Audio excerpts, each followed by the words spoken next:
Assalamualaikum dan salam sejahtera bersama-sama saya Siti Nurdiati Zaidi dalam Dunia 11 Pagi.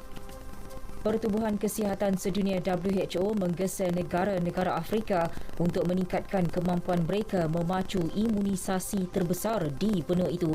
Dengan 3 vaksin COVID-19 kini menunjukkan kadar keberkesanan 70% atau lebih. Pengarah WHO Afrika Matshidiso Moeti semasa taklimat media maya memaklumkan setakat ini hanya 33% wilayah bersedia untuk mengeluarkan vaksin bagi pandemik tersebut.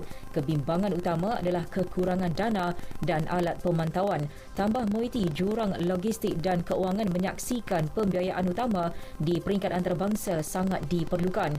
WHO menganggarkan pelancaran vaksin COVID-19 kepada penduduk di Afrika bakal menelan belanja sekitar $5.7 bilion. Dalam pada itu, Britain meminta pengawal selia ubat bebas untuk menilai vaksin COVID-19 yang dibangunkan syarikat farmasyutikal dan biofarmasyutikal AstraZeneca dan Universiti Oxford. Setiausaha Kesihatan Matt Hancock berkata ia merupakan sebahagian dari proses kelulusan rasmi untuk vaksin itu yang akan dilancarkan pada akhir tahun ini.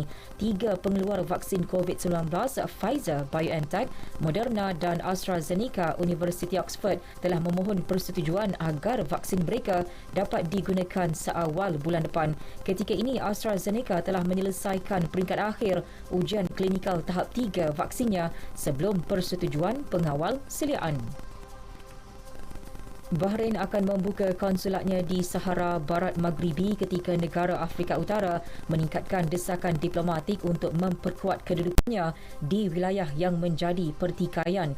Raja Hamad memberitahu Raja Muhammad ke-6 mengenai keputusan untuk membuka misi di Bandar Layon itu menerusi satu panggilan telefon, sekaligus menyatakan sokongan dan solidariti kerajaan dengan Maghribi dalam mempertahankan kedaulatan dan haknya. Keputusan tersebut menurut Raja Hamad akan diselaras antara kementerian luar kedua-dua negara.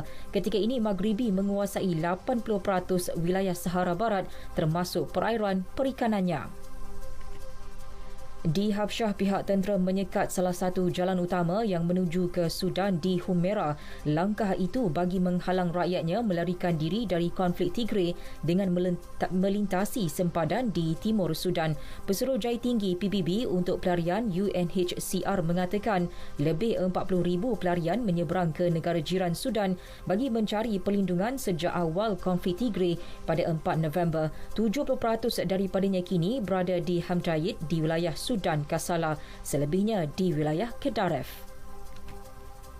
Hukuman penjara terhadap suspek yang menembak mati 6 jemaah masjid di Quebec pada tahun 2017 dikurangkan hampir separuh, iaitu kepada 25 tahun. Alexandre Bissonnette, 31 tahun, dijatuhi hukuman penjara seumur hidup pada 2019 namun hanya boleh memohon pembebasan awal atas kelakuan baik selepas 40 tahun di dalam tahanan. Pada Januari 2017, suspek menyerbu masuk ke dalam masjid di Pusat Kebudayaan Islam Quebec di Quebec City. Ini sebelum melepaskan tembakan rambang ke arah 40 lelaki dan 4 kanak-kanak. Sukan bola sepak Liga Eropah, Leicester dan Arsenal mara ke kelompok 32 terakhir. Jaringan penyamaan Jamie Vardy ketika seri 3-3 di Braga membawa Leicester City ke pusingan kalah mati. Skuad kendalian Brendan Rodgers itu kini berada di tangga teratas kumpulan G dengan 10 mata, 3 mata di depan Braga. Mereka Arsenal yang menang 3-0 ke atas Molde, pendahulu kumpulan B dengan mengumpul 12 mata.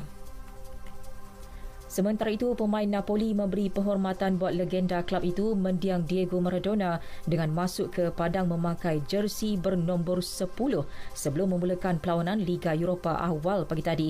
Pada perlawanan kumpulan F, Napoli catat kemenangan 2-0 terhadap Rijeka. Gol pertama diperoleh hasil jaringan sendiri pertahanan pasukan pelawat Armando Anastasio sebelum waktu rehat.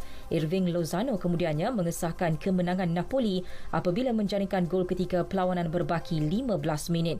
Selepas 4 perlawanan, Napoli kini di kedudukan teratas kumpulan F. Manakala pasukan kendalian Gennaro Gattuso di kedudukan tercorot tanpa sebarang kemenangan. Beralih ke saingan Piala Itali, pusingan keempat menyaksikan pertembungan antara Genoa dengan Sampdoria berkesudahan 3-1.